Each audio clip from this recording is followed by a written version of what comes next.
Coming up next on The Voice of Alabama Politics, leaders elected. Also, the V-Team takes a look at allegations of sexual misconduct. And infrastructure, economy, and ethics are all on the agenda for 2019. Now what the are we supposed to do? We're some real pretty shit now, man. You finished? That's it, man. Game over, man. It's game over.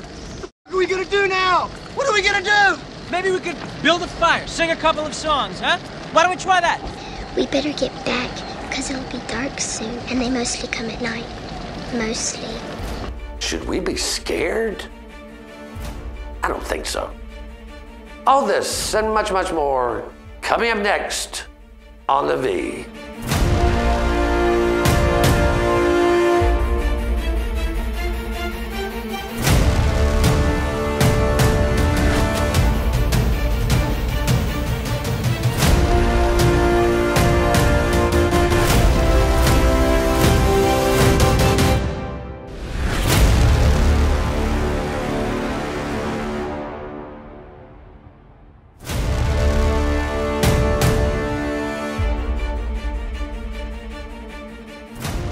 Welcome to The Voice of Alabama Politics, where we tackle the tough issues so you have the hard facts.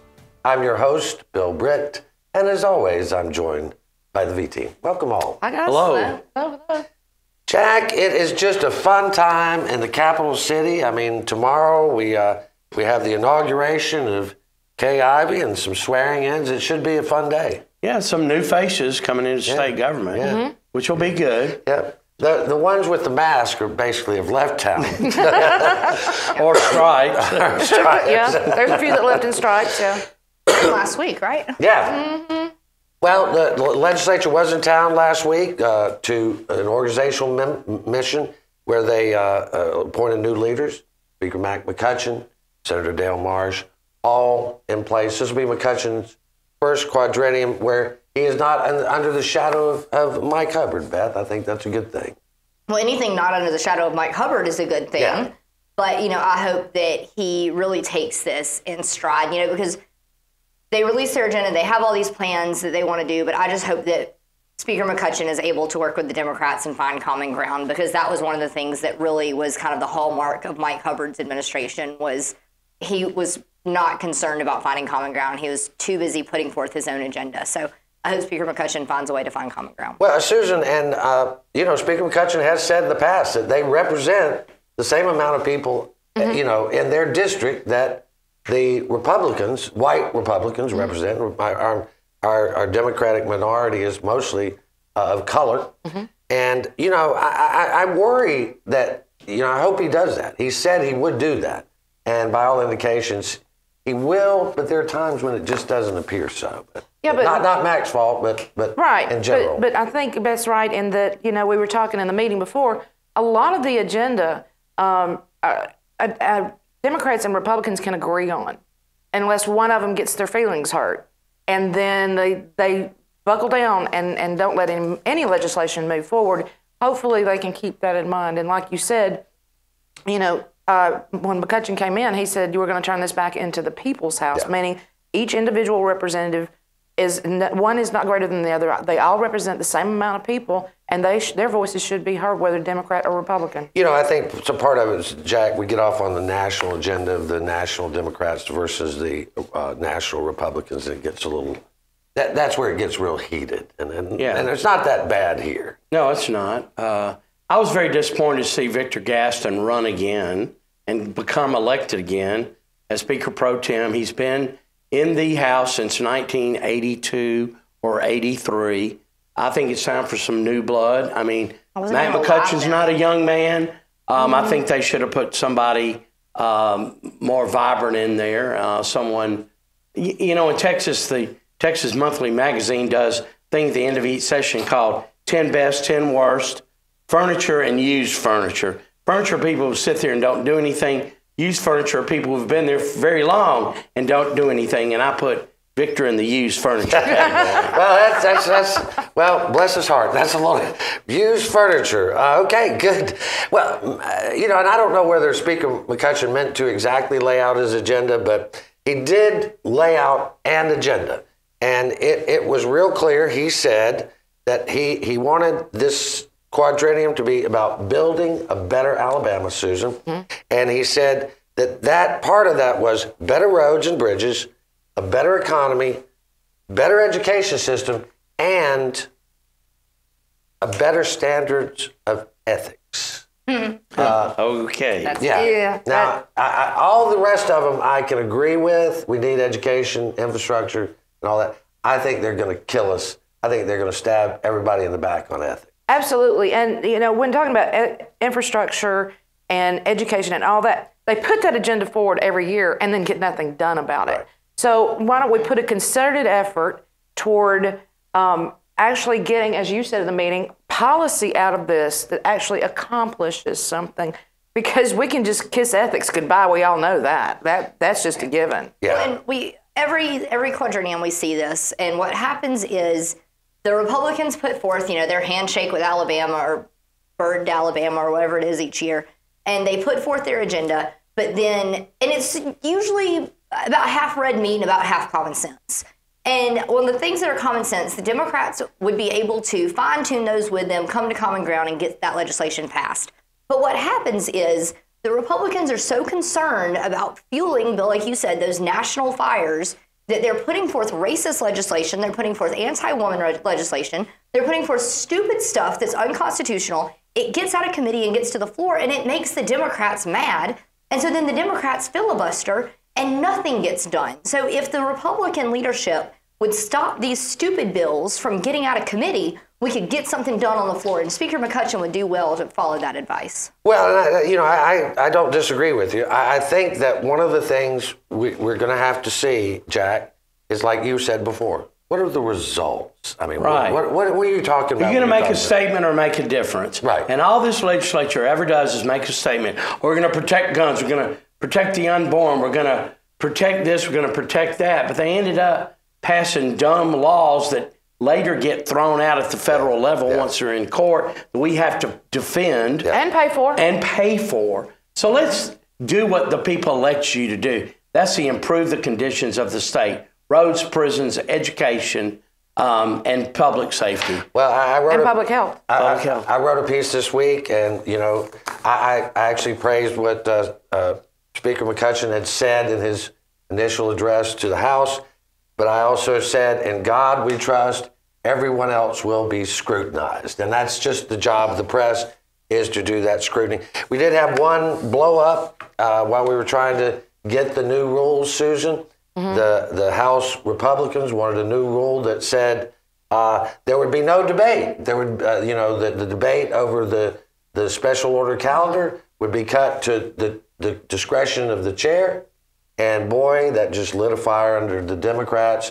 And it turned into almost 2 days worth of debate. It did. And for our viewers that don't know what the special order calendar is, every legislative day there is a list of all the bills that will be taken up on that day or possibly taken up on that day. And either party can speak to that for what was 2 hours. But the Republicans came in with new rules that basically didn't want any debate on it at all, and the Democrats lost their mind. Well, and I don't blame them. It's the only thing that they got. Right. Is that we only got about 5 seconds. I mean, it's the only thing they have to fight back because there is a supermajority. Mm-hmm. Democracy depends on. Well, what they've done is taken the batteries out of the flashlight of sunshine. Exactly. And the people don't know anything. But they did get their 1 hour debate. That's going to have to be the last word. You're watching the voice of Alabama politics. We'll be right back with more news and opinion.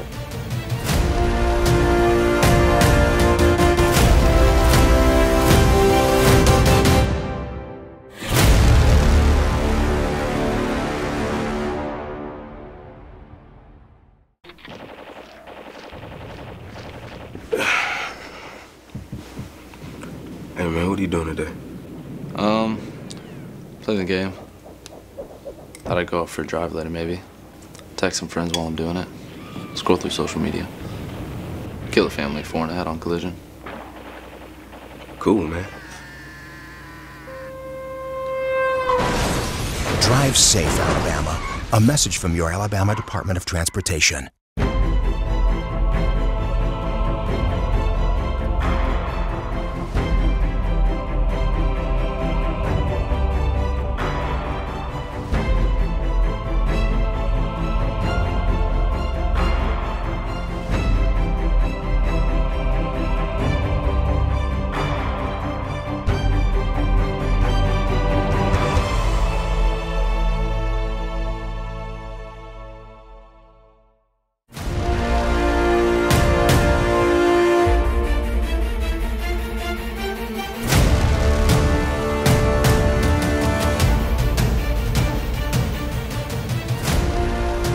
Welcome back to the V, the voice of Alabama politics. Jack, and listen, sometimes we just have to call things as we see them. And after the session was over, after the House had declared sine die, in the organizational session, Anthony Daniels, who's the minority leader, Representative Anthony Daniels of Huntsville, the House Minority Leader, held a press conference, and he was speaking to the entire Capitol Press Corps. After that, Speaker McCutcheon was scheduled to come in and speak to them. Anthony Daniels, a very gentlemanly-like character, was talking to the press, and all of a sudden, Speaker McCutcheon's Chief of Staff, Mark Tuggle, opens the door, points his finger at Anthony Daniels, and says, "The speaker's ready. You need to leave." I mean, I felt like the only thing he didn't add was "comma boy." Well, he was a jackass when he was serving. He's still a jackass. When you put a little man, I don't mean in stature, but a petty person in a position of power, sometimes they can't handle it. Mac better reel him in now, or he's going to have a long 4 years with that guy at his side. Beth, most of the press corps saw it as racist and way over the top. Right. Well, and, I've staffed members of the legislature, and there is a very clear distinction between the members and the staff. It is still very traditional. I remember I called Representative Ford Craig one time at a committee meeting, and I thought they were all going to lose their minds. And so I know for Mr. Tuggle, he's got to remember that he was a former representative. He used to be a colleague. Now he is their employee. Well, and that needs to be something he keeps in his mind. Even as a representative, there is a certain decorum that is as customary in the State House that was just blatantly rude, unacceptable, and arrogant on his part. And how dare he, even as another representative, call down the minority leader when he's speaking to the press? Maybe I'm putting too fine a point on this, but the press corps, when everybody talked and when we've all talked off the thing, they go, "It was just racist." And that's all it was. It was just him being a bully, to a black man. And if that's it, then he needs to be fired. He doesn't need to be censured. He needs to be fired and put on the street. Of course, this is the same guy that tried to tax land that was owned by the state. Mm-hmm. And then when the press corps, when the House decided that was funny, he got mad and blamed the press and called us the enemy of the people. That's when he wanted a property tax. Land that Alabama already owned under Forever Wild. Yeah. I mean, it was ridiculous. And he blamed the press for it. McCutcheon could do better. I tried to beat him back in 14, guys. I'm sorry. I tried. he really, and we needed his job. The problem was he didn't feel like he could get reelected. He needed a job. And he wanted to run for ag commissioner. He knew he couldn't win there. So I know he said that he was going to be Mac McCutcheon's bulldog. Yeah. Well, he needs to tighten that leash a bit. I tried to beat him in the primary bet. Yeah, I know. I came through in the general. Well, I would suggest, what we were talking about before that. What do they call those things? The choke collars? No, those things for spay and neuter. Oh, nudicles. Nudicles. I don't know what that is. Well, insight into what we talk about off camera. So, Jack, we cannot get enough of Roy Moore. No, apparently not. Steve Marshall, Attorney General Steve Marshall, brought up the issue that he thought this Russian-style tactics used against Roy Moore during the 2017 primary election was going to be investigated by his office. And then now Marshall says, "Oh no, I don't really have the authority to do that. It's got to be the SEC."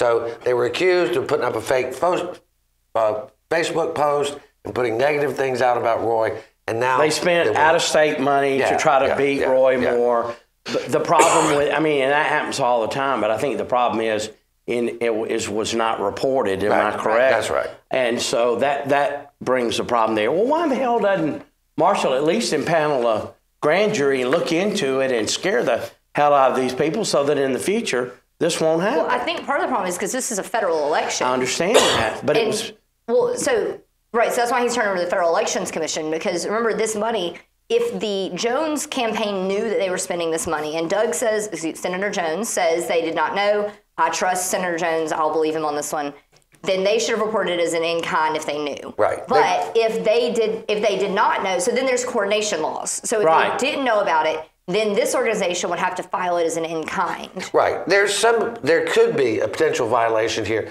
I do not believe that this threw the election to Doug Jones whatsoever. No. Lord, if anything, Senator Shelby threw that 1%. Yeah, well, Senator Shelby has more sway than a fake post. Of course he does. Page. Right, but also if you're going to agree that this under $1 million in digital ads swung a United Senate race, and then you're going to scream fake news when we talk about investigating the 2016 presidential election, you need to get your values straight. All right, well, I want to change the subject. We've been looking at the fact that the Porch Band of Creek Indians are a sovereign nation.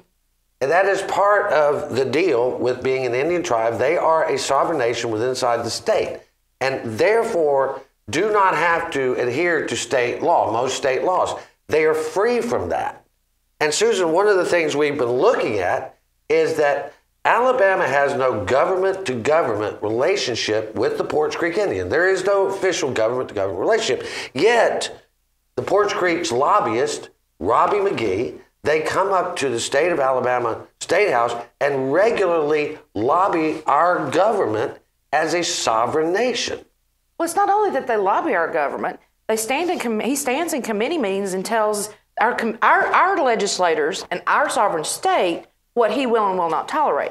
That's unacceptable. We certainly can't go down to Porch Creek lands and walk into their tribal meetings and tell them what we will and will not accept as a state. That's right. And Jack, you made a point, I think, and you said they're coming up here as a tribal entity and they want us to protect their business interest. Yeah. I mean, and we don't have a responsibility to protect their business interest. Now, they are pretty good stewards in the communities where they operate, but they don't pay any taxes. No, they don't. They operate unfettered by state government. Yep. And and sometimes there's some strong arm tactics used in the legislature by their lobbyists. Yes. Singular lobbyists. I mean, go ahead, I'm sorry. But I mean, we don't have any duty to protect them. No. And we need to understand here, too, it's not just that the Indians have casinos and that's not taxed. They have other business interests. They have agricultural community down there. They have cattle. They have hay. They have all that. They're traveling on our roads, and all of that is also untaxed. Well, and I would like to say, would the ambassador from Latvia, El Salvador, or Mexico be as welcome as the ambassador for the Porch Band of Creek Indians? We're going to have to leave it right there. We'll be right back.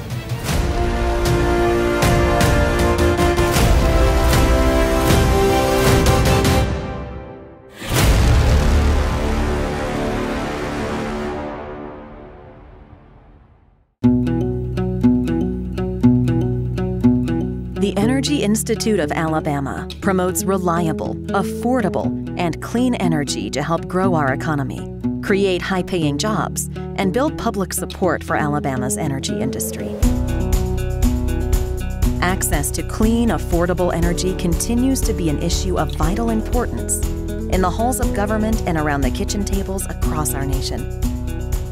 The Energy Institute of Alabama is the best source of energy industry information and how it affects households across the state, from convenient energy production to alternative fuels to solar power and beyond.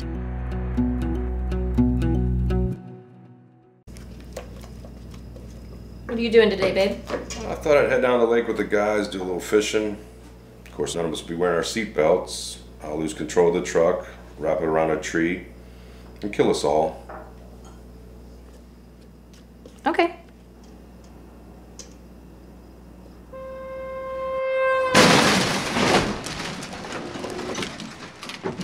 Drive safe, Alabama. A message from your Alabama Department of Transportation.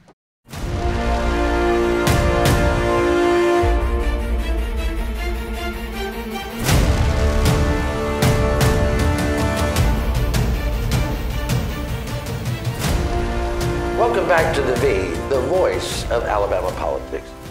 Susan, you and I ran this story down for Alabama Political Reporter, and what happened was there were some small press report that the Associate Commissioner at the Department of Corrections had been under investigation. Grant Culliver is his name. He was basically second in command at the Department of Correction over all the prison facilities. And then all of a sudden, they announced he had retired, and that's all we heard about. We called over to DOC. We couldn't get anything. So you and I went down. We got all his personnel records. We started making phone calls, and people started talking. They did. And now understand when they say retired, not only did he retire with full benefits, including his pension, he also retired with a $30,000 check for other benefits, unrealized benefits. But what we started finding out was they were investigating him for sexual harassment of subordinates, women that were his subordinates that either would sleep with him or be transferred to some hideous job somewhere. And that's what they were asking him to retire for. Now, the most egregious part of that to me was that this wasn't the first time. When he was working when Kim Thomas was resigned. Back in 2015. When he resigned. They had demoted him at that time because of the same sort of allegations. Well, when Commissioner Dunn came in, he had a little talk with him, and he said Culver said he'd never do that again. So he re-promoted him, and lo and behold, now for 3 years, 6 other women have been harassed. No telling the ones he transferred. Well, and Beth, according to our sources, it was far beyond harassment. He actually admitted, according to people that were there was an investigation by the Attorney General's office at the request of Kay Ivey. The governor's office asked for the investigation, not the Department of Corrections. They tried to sweep it under the table. But Kay Ivey's office asked for an investigation. The Attorney General's office under Steve Marshall investigated, and they found he admitted, according to our sources, that he was engaged in sexual activity with 6 women who were in his chain of command. 6 women. Right. That's 6 families. Yeah. Who these women likely, I know what most state employees make, and it's not enough to roll the dice with your career. So if your boss comes to you and says, I need you to do this to keep your job or to get a promotion, that's a terrible, terrible position to be in. And I hate it for those women. I hate it for all the women who got demoted or got transferred because they stood up for their values. I mean, it makes me sick to my stomach to think about it. This is Why disgusting. wasn't he fired right away? Well, and that's a real interesting thing, Jack. What happened was, all right, so Dunn tries to sweep it under the table, probably because he hired the guy, right, after he was told the guy shouldn't be hired. Kay Ivey demands it to be an investigation. The Attorney General's office investigates and then turns it back over to the DOC, the Department of Corrections. This is where it gets interesting. In 2009, there was a court case, the Department of Corrections versus Barksdale, in which the Supreme Court of Alabama held that if a DOC investigation into personnel is completed, then it becomes public record, right? Right. So instead of it becoming public record, you know what they did, Jack? What? Sent it to the Ethics Commission. Where everything goes to where now they can claim secrecy because they have, according to them, they have a grand jury secrecy. Well, I'm going to tell you what, heads ought to roll if the Ethics Commission does not punt it back to the AG for criminal prosecution. That's what needs to happen. All the way up the ladder. Well, you know what? This is not the first time that Steve Marshall has passed on criminally prosecuting a sexual predator. He could have sent that to the DA. He had every authority to send that to a DA for criminal prosecution, and he didn't do it. And that's not protecting. Of course he didn't, which is part of his Steve job. Marshall Didn't he run those terribly disgusting ads about how Steve Marshall protected me because when he was the district attorney, remember those ads that were just so sappy? The little red-haired girl. Right. And this is who he really is. Listen, let the truth speak for people itself. are going to find out that this Steve Marshall character that they think is such a good guy is one of those guys. he is one of those guys. Yeah, and I really, based on the things that we've seen in office so far, I'm not sure the man knows what his job is. Well, I don't either, but we'll move on. Jack, you know, this gets a little confusing sometimes, but the Alabama Real Estate Commission, not the association, the commission, as you pointed out earlier. It's a regulatory agency of the real estate industry. Yeah, and they in the past have been accused of hiring lobbyists. Danny Cooper. Yeah. You know Danny? Yeah, I've known him a long time, and I've always liked him. But didn't he get a $400,000 contract with them a few years ago? Yes, he did. And then Cav signs an executive order that agencies can't hire lobbyists. Yeah. Why does a state agency need a lobbyist to lobby the state that it is a part of? I'm just trying to get what we are doing here. That's the big question.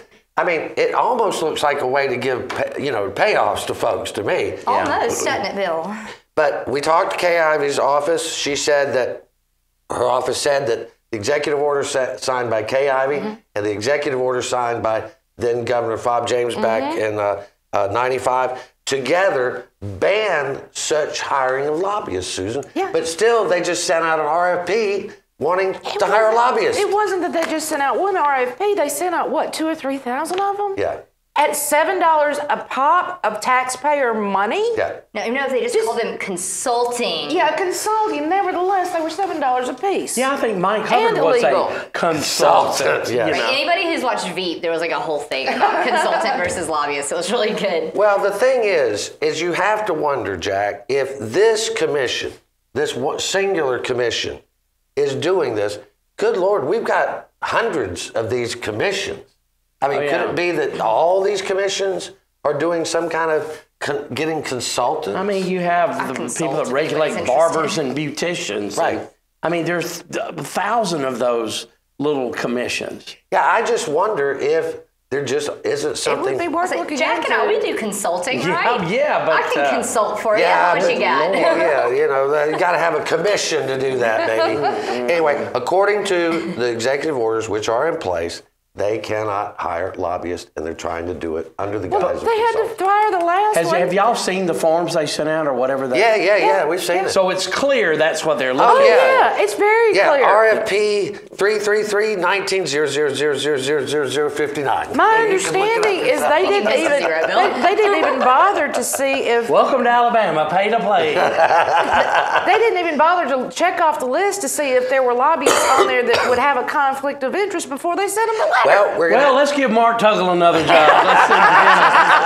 All right, we're going to have to leave it right there. This week, Mayor of Birmingham, Larry Langford, passed away.